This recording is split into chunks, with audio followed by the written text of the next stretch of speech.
Hello everyone, my name is Phawx. This is going to be an unboxing of the Smach Z, Smach Z, Smach Z, however you want to pronounce it. I pronounce it Smach Z. It's supposed to be Steam Machine Z. It's made in Europe, so I'm going to go ahead and call it Z just out of respect. Thank you very much to Team Smach for sending this out to me to demo for everyone. By all means, if anyone wants me to play any game just so you can see types of performance, go ahead and leave a comment in the comment field below. This is the V1605B platform running at 15 watt. I have tested 25 watt, especially if anyone's been following along in the Discords.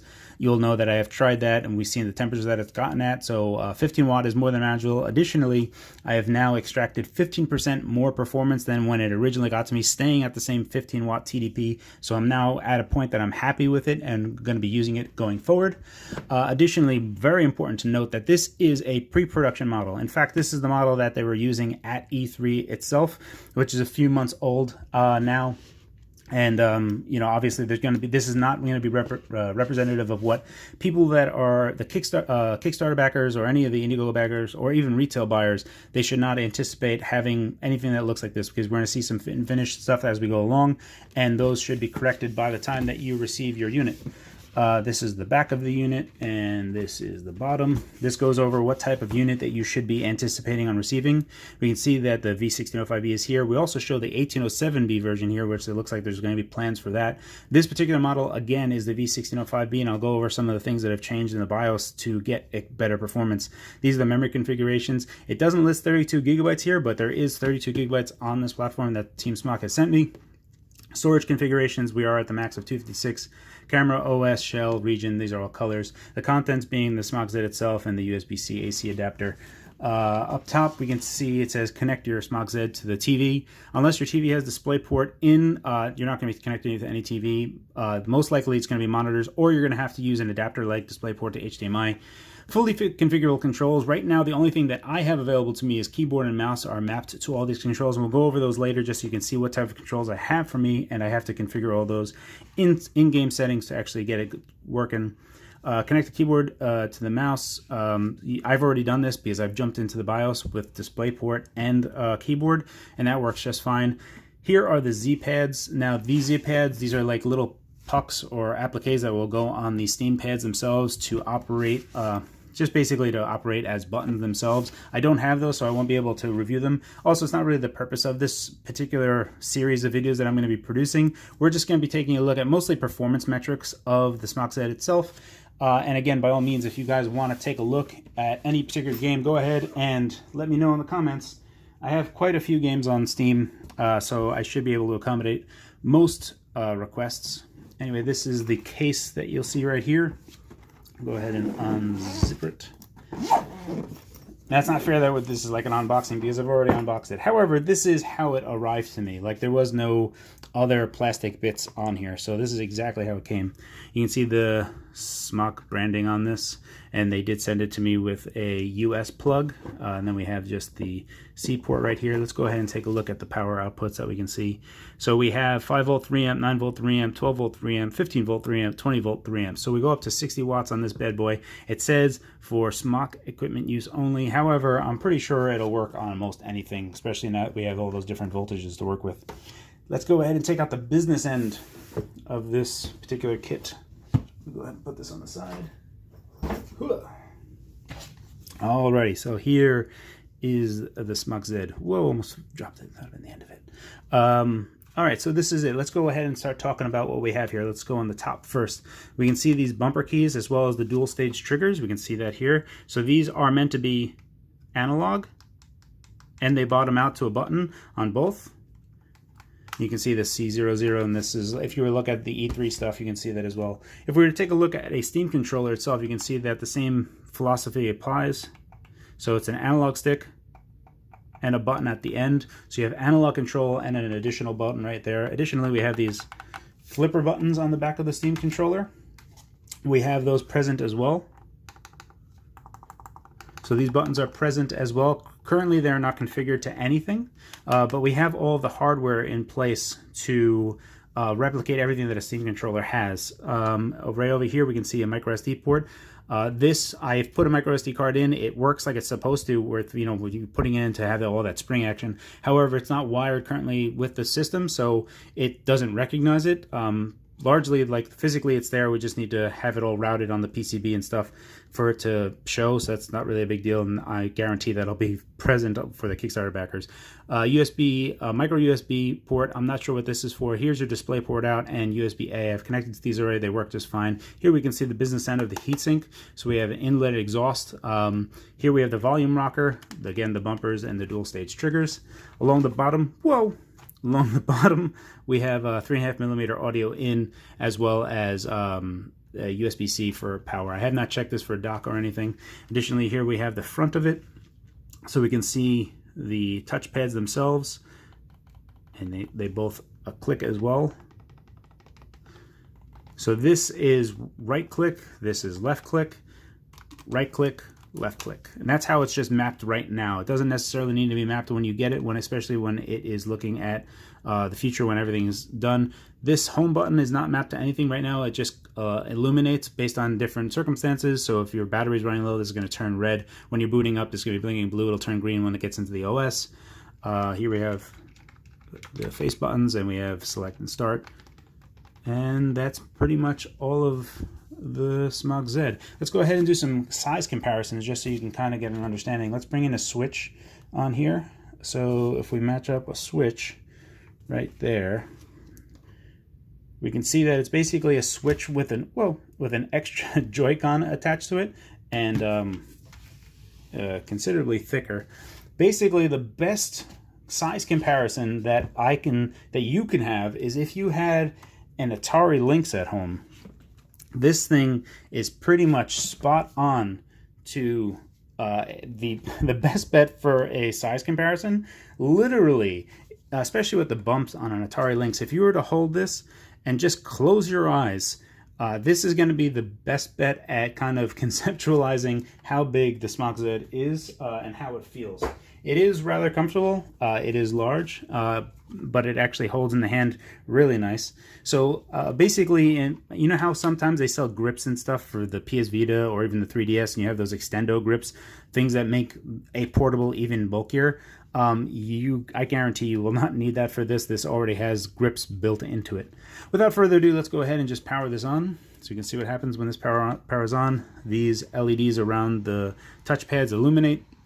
Currently, there's only this color and off. I'm just going to go ahead and leave them on. Apparently, there's supposed to be potentially other ways to manipulate them, configure them. Right now, this is the only way that I have it. We should see this turn green when it goes into Windows.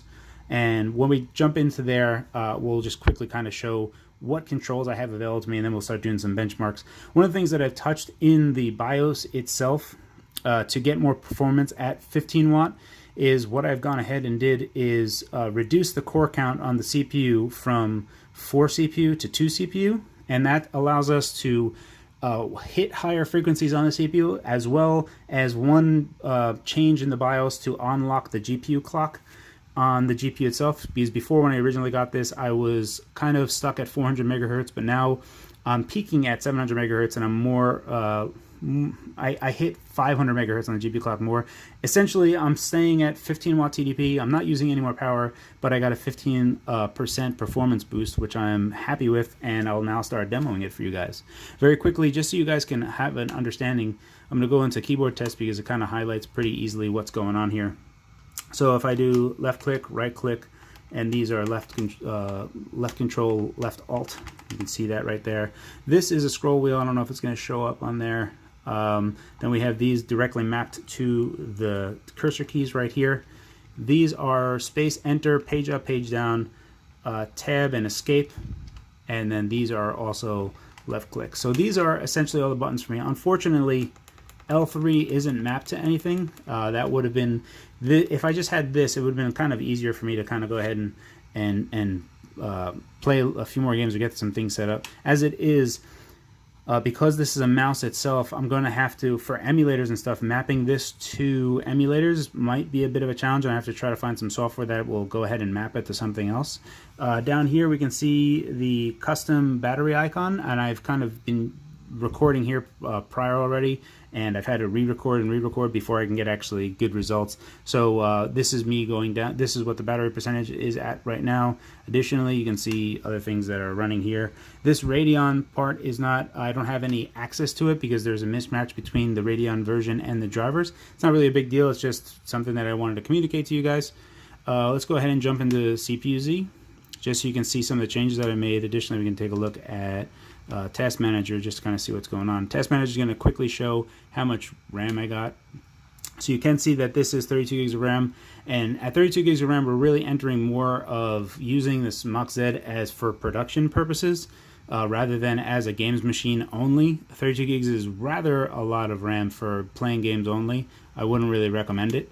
And additionally, we can see CPU core count right here. You can see it just says core 0 and core 1, just to once again confirm that I have gone ahead and reduced it to 2 CPUs when V1605B is quad core CPU. But we did that to basically just get better power. And we can show that we're running at 2400 megahertz right here.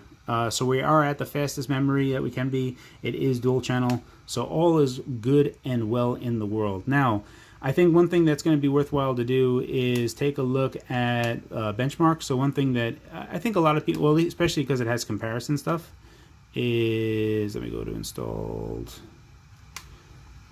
is 3D Mark. So we're going to go ahead and run some 3D Mark benches.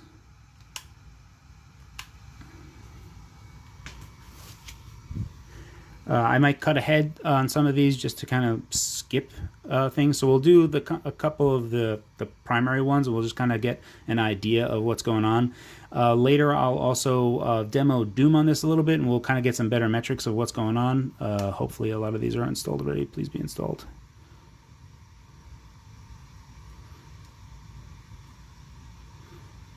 And of course, nothing's installed, just Skydiver. Can I run this real quick? Let's not do the demo. And run this. All right, so I'm going to go ahead and run Skydiver real quick, and then I'll have to record some other ones. Maybe I'll just do the, which one is it? The Ice one and CloudGate. I'll probably just do those two. All right, so I was hoping that we can just kind of see it start. Come on, baby. Come on, baby.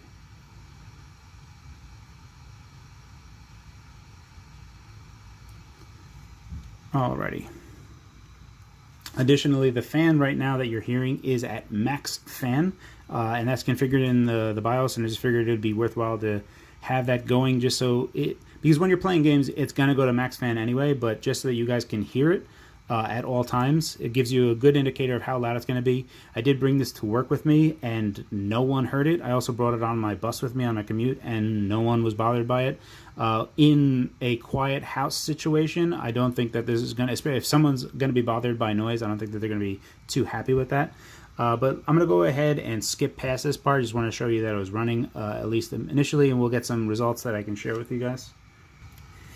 Alrighty, so Skydiver finished, and this is 5117.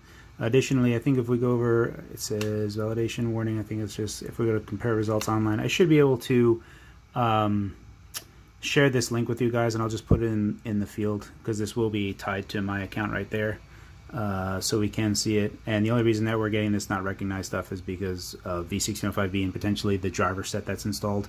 But the score is still going to be valid, and you'll be able to compare it against other things. Let's go ahead and do CloudGate and some other ones. So give me 1 second while I get that set up. Alrighty, so we are running CloudGate right now, and just want to show you that running before I go ahead and jump straight to the benchmark result. There's no reason to see all this. I guess we'll wait for one more.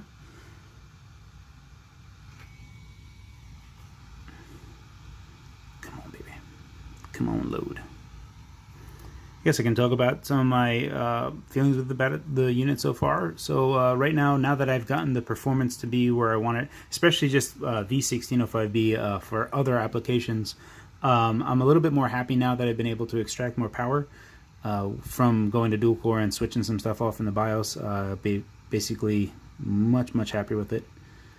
And that's it. Also, when we get to still within this video, we're going to be showing you some other metrics in here, especially with like some temperatures, because at 15 watt TDP and going for as long as it can. The system only gets to about 80 watts, 80 degrees Celsius. That's on the die itself. It is worth pointing out that even though we're running all of this stuff, that these particular areas that you hold it don't get hot at all. I guess I can actually show you what that looks like in a moment. Alrighty, while this is still running, we'll go ahead and take a look at the back of the unit. And you can see that this is at 37C, and if we go over here, we're at 32C. So this part over here, because it's so far removed from the heat source that it really doesn't transfer at all when you're this far out. There's our score for CloudGate, by the way. I will go ahead and run Fire Strike. Let's see, this scroll wheel is super sensitive. Let's go ahead and do Fire Strike regular, because doing Fire Strike anything else on this particular platform is insane, especially at 15 watts. So we'll go ahead and watch Fire Strike. We'll go ahead and bench Fire Strike, so we'll get that result as well, and then we'll do a brief game demo, and then that'll kick off the final unboxing of this. Because we're just taking, you know, kind of a look at, again, this is a pre-production model, so we can't be too harsh, especially with how it is. We're just kind of getting, I mean, for all intents and purposes, this is a prototype. So, yeah, we'll just take it at face value for what that is. I'll go ahead and wait until this finishes, or I'll at least wait for the beginning to show up, just so you guys can see that it is indeed running. And then we'll go ahead and skip to the end of that, because there's no reason to watch this fully. It's kind of boring. Oh, you know what? I have this here. I'll put that as a size comparison as well. Here is the GPD Win 2 compared to the Smach Z.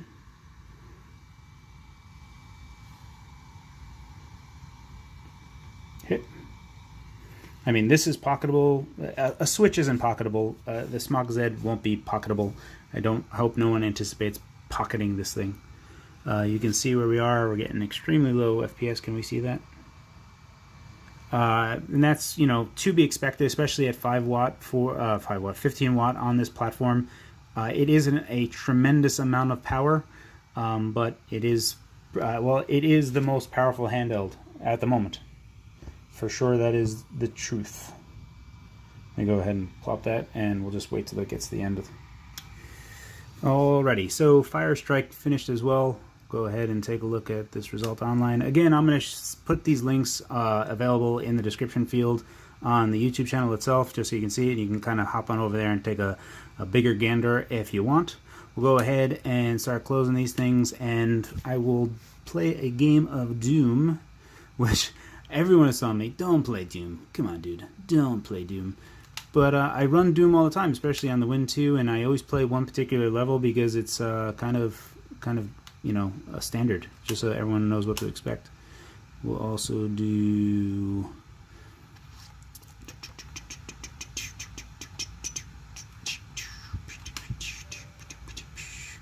I need these two to start showing some metrics. Kabizzle. Alrighty, we're gonna go ahead and run Doom. And I'll show you, no, I don't wanna cancel, don't copy anything. I've been running something separate here, so you guys can see a better view. I gotta kind of go out further to kind of get this running for you guys. It's gonna take a little bit to load up, because it takes, I don't know, a minute or two for Doom to load up, at least even when the splash screen goes up. So I'll show you what that looks like as soon as it's loaded. Alrighty, I did kind of lower down the lights around me just so that we're not saturating out the LCD screen itself. We'll go ahead and just kind of quickly show you the settings that are on here right now. So you can see that the main resolution that we're running at is 720p. And if we go down, you can see that the field of view and everything else is kind of already set. If we go into advanced, you can see that I am using Vulkan. You can see that it is Vulkan 1.1.96. We are using AMD. You can see the Vega 8 graphics, and you can even see the configuration change that I made here, that we're only using 2 CPU cores. Obviously the SMT is still present, so we are getting those hyper-threaded cores present. And that's that. So now the one thing is that my overlay here, for whatever reason, was present for a second and then just kind of blipped away. I tried bringing it back, but it just seems to kind of fade away. Other games don't have that issue. It's just maybe potentially with a Vulkan API. However, we have a lot of these statistics over here, which are just as fine. So we'll go ahead and use that. And we'll kind of go ahead. Oh, also, the save that I had is going to be a little bit more ahead because Steam refused to let me use the save files that were on here.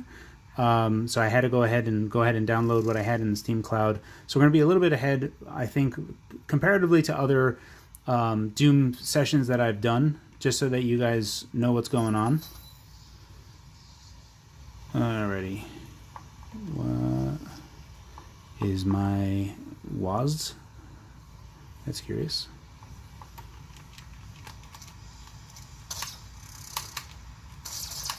Give me 1 second while I go figure out what... Oh, wait. Oh!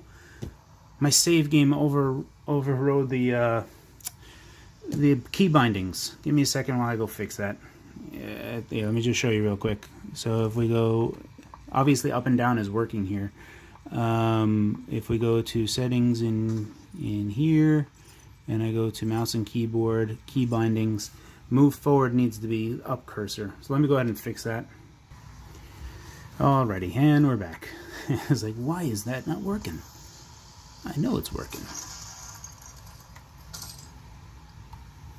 So again, some of the controls are a little, they behave, obviously it's going to behave a little bit differently because this is not an X input controller. This is actually as if I'm using a mouse here. So it's not going to translate perfectly, especially because like on an analog stick, you would just kind of like hold over here to continually move. So you're going to have to kind of like always recenter your hand, which is kind of how the Steam controller works as well. But I just want to kind of point that out just to let anyone know. And I've already killed everybody, so we'll just kind of, let's go ahead and skip ahead till we get to some action. Alrighty, so let's go. This part is a little bit dark. Wonder if I should just skip ahead.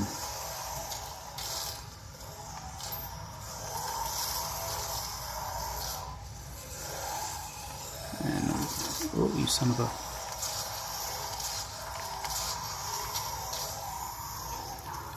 one of the things that I've noticed that is because I don't have, I'm not very used to using this pad. Apologies if I'm not keeping the center in the viewfinder. I am kind of just looking at this and not looking at my viewfinder every now and again. One thing that I find that I'm kind of doing is that I am kind of strafing into attacks versus aiming, just because I'm not fully used to actually controlling with this as of yet.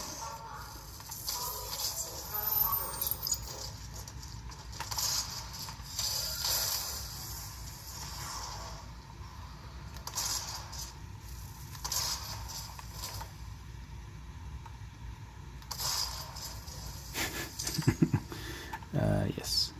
Good. Great. Let's go ahead and skip past this. Alright, back to a little bit more action.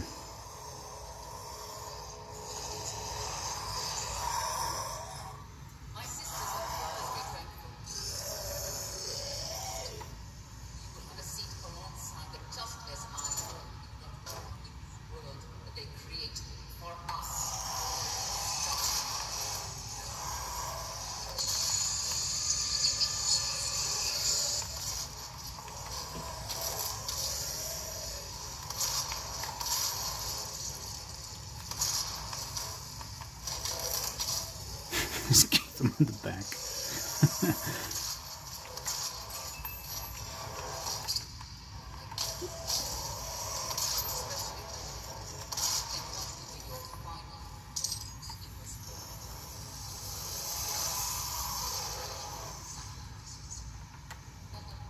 Whoop. Here I am pressing the wrong buttons.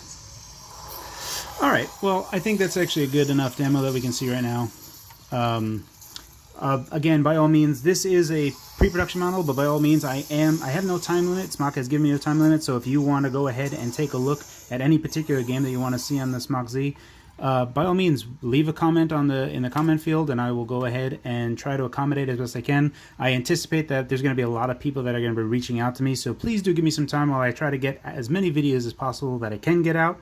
And yeah, be prepared. So I mean, you don't have to subscribe, you don't have to like. Just if you want to see more videos, just be aware that I'm going to be pumping out a lot of videos with a lot of different game demos. And that's it. So as always, thank you for your time, and thanks for watching.